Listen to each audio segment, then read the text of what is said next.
From WeatherTech Raceway Laguna Seca in Monterey, California, this is Indy NXT by Firestone. With complete coverage of today's practice, this is the IndyCar Radio Network. Always a little bittersweet to welcome you to the racetrack for the final time in 2023, but here we are. This is the Indy NXT by Firestone Championship final weekend of the season that takes place at WeatherTech Raceway Laguna Seca. Thanks so much for joining us. My name is Nick Yeoman. Our driver analyst is Davey Hamilton. You'll hear from Mark Janes and Ryan Marine on this broadcast, as well as a doubleheader greets the field of 18 as they head out of the racetrack for a first and only practice session of the day to kick things off in the championship. Everybody keeping their eyes on Christian Rasmussen, and your turn-in points just magnifies with the increased speed. So that's why we saw some incident yesterday, and we'll certainly see these Indy NXT drivers as they get up to speed in this practice session. We'll keep our fingers crossed that things stay clean. We are watching an onboard shot of Christian Rasmussen, who brings a 65-point lead into this weekend over Hunter McElroy, 70 over Nolan Siegel, 82 over Louis Foster, 94 over Jacob Abel. Just really needs to cross the T's, dot the I's, and take care of business. And so far in this practice session, he is doing more than that. The fastest lap so far at a minute 15.510. He is certainly getting after it and continues to improve as he just laid down another big lap at a minute 15.409. The formula was to start on pole and win the race, but I think he's shown a tremendous resolve, and you and I have talked about this both on air and off air, that race that he ran at Gateway a couple of weeks ago, Worldwide Technology Raceway, Nick. I mean, that kind of summed up his season. He jumped out to an early lead, then he had some challengers, fell back, I think, to as far as third at one point mid-race, and then came storming back and made a mockery of it and got to victory lane and picked up that win that I think all but secured the championship for him. Pretty different from what they have been here in the past, so it'll be cool to see how everyone adapts to that. Some of us drivers here also have, layers on this track that we have put on over the years that will have to get peeled back and put new ones on this time around. So it'll be different for sure, but it's going to be a cool experience. You mentioned the speeds are up. I think that probably means the G-forces are up. The loads that you're going to go through in the cockpit go up. And with two races here this weekend, how much of a physical challenge do you expect that to be? I feel like I'm in pretty good shape. I have not really been very physically challenged this year at all in Indy NXT. This one is probably going to be one of the hardest, so we'll see. But I feel pretty good. I feel like I'm staying fit thanks to pit fit training and those guys. So I feel confident. You mentioned going on the track walk, and the layout of the track hasn't changed, but it does look like there's some little runoff changes, curb changes, things like that. Does anything catch your attention? No, not really. Just the surface is just so different from what it's been here in the past. Everything else looks pretty similar. All the elevation changes and stuff like that. It's fairly unchanged. Nolan Siegel. Again, good to hear that no one said it wasn't a big impact, because it looked kind of scary, Mark. He carried a ton of speed in the runoff area there, but thankfully there is a ton of dirt and sand. Pretty hard left to get onto this pit road once you come off of the.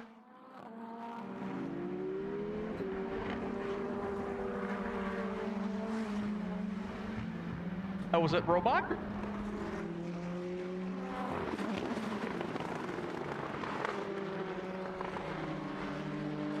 The tires. I shouldn't say. I should probably confirm that was Grosjean before I throw it out there, but I'm pretty sure it was. But yeah, that's a tough pit entry, especially for a race, Mark, that usually stays green. And we knock on wood. We hope that's the case in IndyCar and at Indy NXT. Navigating a tricky pit entrance and getting those cars slowed down. I mean, you hear these drivers talk about it all the time. It's those tenths and thousandths of a second. It's sometimes full 1 to 2 seconds when you talk about in and out laps. That's going to be an important part of the weekend. Well, another important part of this weekend, which I think for the NTT IndyCar Series, that test session was. These drivers, they're going from Gateway, and then you go to Portland, and it is, I mean, pool table flat. And all the elevation changes that exist here, I think it creates quite a challenge for these drivers for sure. Looks like some problems for Jacob Abel, who enters this final weekend 5th in the standings. He was creeping through that pit entrance we were just talking about. Made the left-hander to get on pit lane, but that car doesn't look like it has any power. In fact, it is going to nearly roll to a stop. We see some great hustle by 3 of the Able Motorsports crew members. They run down and retrieve car 51, and they will push him down pit lane, but that car didn't look like it had any power at all, and Jacob had to coast it onto pit lane. Looks like, thankfully, they've got one of the first pit boxes, or at least that's how they're set up, so they don't have to take him all the way to the entrance of pit lane, but that's a tough break. There's the look at Ernie Francis Jr. Yeah, so Ernie has now had problems. That's at the same spot of the racetrack where Reese Gold went off. Ernie has spun it around. I believe that is leaving turn number 3, and he's lighting up those rear Firestone tires, and they are not digging a hole. Yeah, they are not moving car 99 out of that runoff area, so that is going to bring out a red flag. Right now in this practice session, Ernie sitting down in 17th. Not exactly sure of his future. It was announced earlier this week that Miles Rowe, the USF Pro champion, is going to be driving that 99 car, and we see a replay.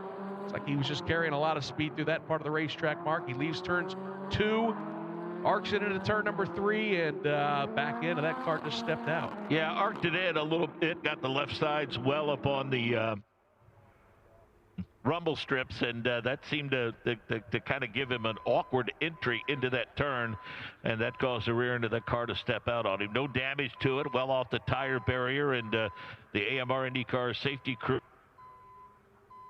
Just moments ago for that team, and speaking of attacking the corkscrew, what Daniel Frost was doing is he took an unconventional line through the corkscrew, bouncing his way up and over the curbing, through the gravel, got it back on the racetrack at the bottom of the hill, but that's not something you probably want to do too many times. Very similar set of circumstances caused Joseph Newgarden to start 24th in that race last year. Yeah, that's right. That is part of the racetrack. You can get it crossed up, and with the elevation change, if you high side the car, like Joseph Newgarden did in qualifying a year ago, you will be talking to the AMR IndyCar safety for a full season, and this is a guy, and I know you and Davey talked about this last weekend. For sure, you got to put that that favorites label on him, or at least one of the contenders for a championship. Wild ride for Ernie Francis Jr. through turn number 6 as he got way offline and kicked up a ton of dirt. But to your point, Mark, I think you're right. It's all about consistency. That seems to be the need for Louis Foster. If he can find that, the lack of consistency problems. We see Daniel Frost has spun once again right there. Oh boy, right in the middle of the corkscrew, and Rasmussen just narrowly missed him. McElray slides by as well.